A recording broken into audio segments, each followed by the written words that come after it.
এইখানে আমি দই নিয়েছি, ওতে নুন, চিনি আর বিট নুন দিয়ে হালকা করে ঘেঁটে নেব।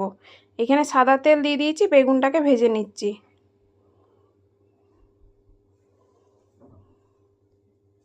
বেগুনে অল্প পরিমাণে হলুদ আর নুন দিয়ে ভেজে নেব লাল লাল করে বেগুনটাকে।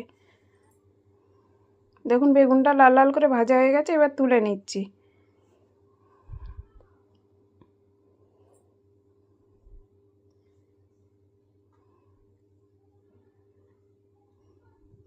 এবার ফেটিয়ে রাখা দইয়ের মধ্যে বেগুন ভাজাগুলো এক এক করে দিয়ে দেব।